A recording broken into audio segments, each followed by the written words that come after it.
M4 TV news కి స్వాగతం. నేటి ముఖ్యాంశాలు.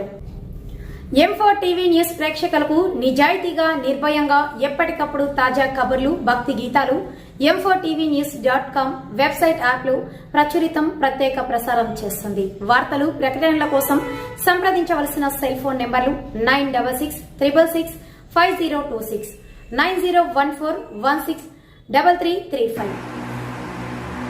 ఓం శ్రీ గురుభ్యో నమః. అందరికీ నమస్కారం అండి. ఈరోజు తులసి చరిత్ర 33వ భాగం తెలుసుకుందాం. ముందుగా గణేశుల ప్రార్థన.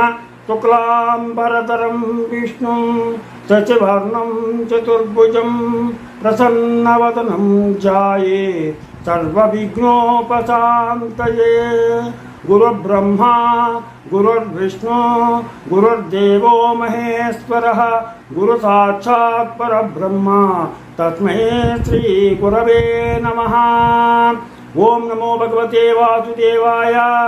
ఓం నమో నారాయణాయ. ఓం నమో విష్ణవే నమః. ఓం నమః శివాయ. ఓం నమః శివాయ. ఓం ఐం హ్రీం శ్రీం శ్రీ మాత్రే నమః. ఓం ఐం హ్రీం శ్రీం శ్రీ మాత్రే నమః. హరి ఓం. తులసి చరిత్ర 33వ భాగం. మళ్ళా ఈ తులసి మహిమ దీనిలోనే పురాణ వచనాలు చూద్దాం.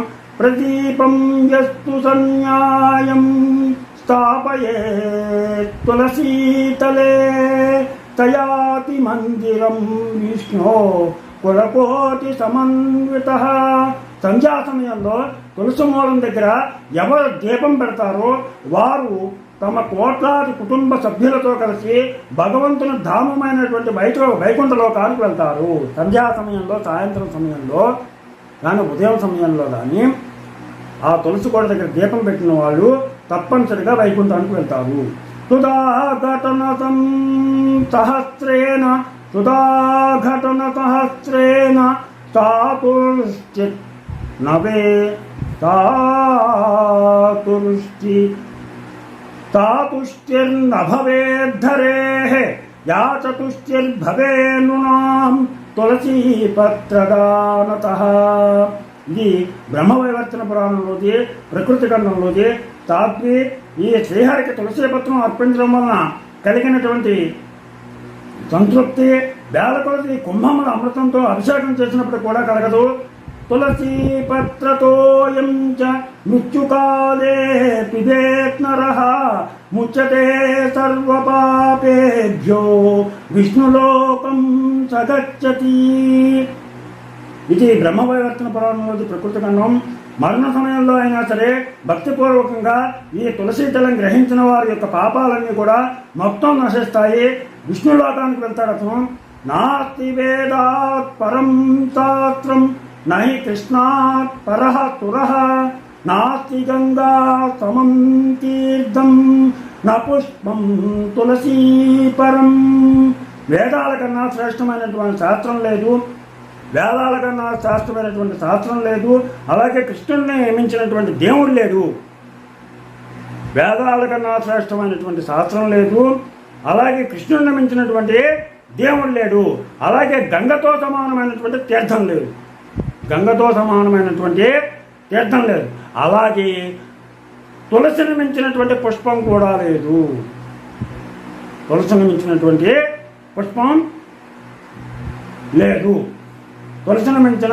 పుష్పం కూడా ఏమీ లేదు. దాత్రీఫలేన యత్పుణ్యం జయంత్యామప్యుపోచనే ఖగేంద్ర భవతి నూనాం తులసీ పూజానేన తత్. ఇది గరుడ పురాణంలో ఉంది. ఓ సర్వశ్రేష్ఠ పక్షి గరుడా, ఉసిరి స్వీకరించడం వలన మరియు జన్మాష్టమి ఏకాదశుల్లో ఉపవాసం చేయడం వలన ఏ లాభం ప్రాప్తిస్తుందో అలాగే కేవలం తులసి పూజ చేయడం వల్ల అది ప్రాప్తిస్తుంది. ఉసిరి తింటే ఏ విధమైనటువంటి ఫలితాలను కలిగజేస్తుందో అలాగే తులసిని పూజించడం వల్ల అదే ఫలితాలను కలిగజేస్తుంది. తులసీ సంవిధౌ ప్రాణాన్ ఏ త్యజంతి మునీశ్వర నతేషాం నరః నరకక్లేశః ప్రయాంతి పరమం పదం. ఇది హరిభక్తి విలాసంలోది అగస్త్య సమేత మునీశ్వర తులసి వృక్షం సమీపంలో ప్రాణాలు విడిచిన వారికి నరక బాధ ఉండదు.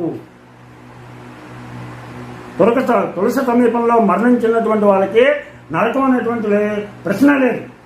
వారు వైకుంఠానికి డైరెక్ట్గా వెళ్తారు. కృతం ఏ మహాభాగ తులసీ వనరూపణం ముక్తిస్తేన భవేద్ధక్త ప్రాణినాం వినతాసుతః. హరిభక్తి విలాసం గరుడ పురాణం నుంచి వింత యొక్క పుత్రుడా తులసి వృక్షాన్ని నాటినవాడు, ఆ తులసిని చూసినవాడు సమస్త ప్రాణులకు మోక్షాన్ని ఇస్తాడు. చూసినా కూడా పుణ్యమట. తులసి వనం తులసికాననం యత్ర పద్మ వనాని చ పురాణ పఠనం యత్ర తత్ర సన్నిహితో హరిః. తులసీవనం కమలాలతో కూడినటువంటి సరోవరం శ్రీమద్ భాగవత పట్నం ఎక్కడ ఉంటుందో అక్కడ హరి సన్నిహితుడై ఉంటారు. తులస్యాం చింతయేద్యస్తు తులుకోదకమాత్రకః క్షీరోదతాయినాథార్థం వసేదా చంద్రతారకం.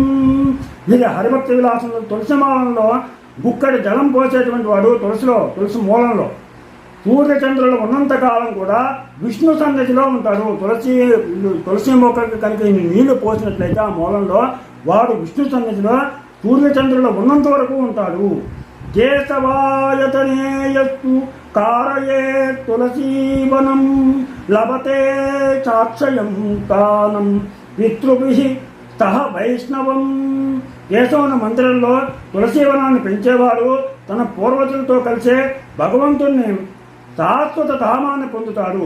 కస్మాదితి న జానీమః తులస్యాహి ప్రియో హరిః గచ్చంతం తులసీహస్తం రక్షణాయానుగచ్చతి.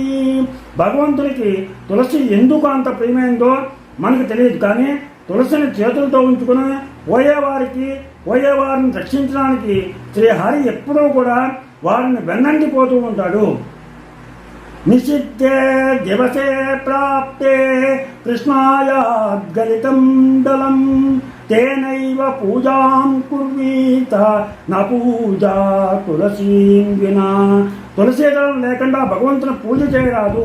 నిశ్చిత దినములలో తులసిని మాత్రం కోయరాదు. కాబట్టి ఆ రోజుల్లో తులసి మొక్క దగ్గర పడిపోయిన పత్రాలతో పూజ చేయాలి. మందార కుంద కురోత్పల చంపకార్ణ పున్నాగ నాగ బకులాంబుజ పారిజాతా గంధేర్చిత తులసికాభరణేన తస్యాయస్మిం తపః కుమనతో బహుమానయంతి. ఇది భాగవతంలోకి మందారం, తామర, మల్లె, పురువక, కలువ, సంపెంగ, అర్ధ, పున్నాగ, నాగకేసర, పొగడ, తెల్ల కలువ మరియు పారిజాతం ఈ మొదలగు ఈ పుష్పవర్షములు దివ్య సుగంధభరితమైనవి. ఇవి చాలా మంచి సువాసనతో కూడి ఉంటాయి. అయినా కూడా ఇవి తులసి చేసిన తపస్సులను ప్రశంసిస్తూ ఉంటాయి. ఎందుకంటే భగవంతుడు తులసి సుగంధానికి విశేషమైనటువంటి ప్రాముఖ్యాన్ని ఇచ్చాడు. ఆయన తులసిమాలనే అలంకరించుకుంటాడు. ఎప్పుడు కూడా ఆయన తులసిమాలనే అలంకరించుకుంటాడు. పుష్కరాదీని తీర్థాని గంగాధ్యాః సరితస్తదా వాసుదేవాదయో దేవా వసంతి తులసీదలే. పుష్కరం మొదలైనటువంటి అనేక తీర్థాలు, గంగా మొదలైనటువంటి అనేక నదులు, వాసుదేవుడు మొదలైనటువంటి దేవతలు వీళ్ళందరూ కూడా తులసి వనంలో తులసి దళంలో ఈ తులసి దళంలో నివాసం ఉంటారు. వీళ్ళందరూ కూడా దేవతలందరూ కూడా తీర్థాలు ఉంటాయి. అలాగే గంగా, అలాగే అనేకమైనటువంటి నదులు, అలాగే వాసుదేవుడు వీళ్ళందరూ కూడా ఈ తులసి దళంలో ఉంటారు. అందుకని తులసి దళంతో పూజ చేసినట్లయితే సమస్త పాపాలు పోతాయి. పూజ చేసేటువంటి పూలలో తులసి దళం లేకుండా ఎప్పుడూ ఉండదు. అందుకని మీరందరూ కూడా తులసి దళంతో ప్రతినిత్యం ఆ శ్రీమన్నారాయణని పూజ చేసి ఆయన అనుగ్రహాన్ని పొందుతారని ఆశిస్తూ మీరందరూ కూడా సుఖ సంపదలతో వర్ధిల్లాలని కోరుకుంటూ మీకు నా ఛానల్ నచ్చితే సబ్స్క్రైబ్ చేయండి లేదా లైక్ చేయమని కోరుతూ మీరు ఆభారం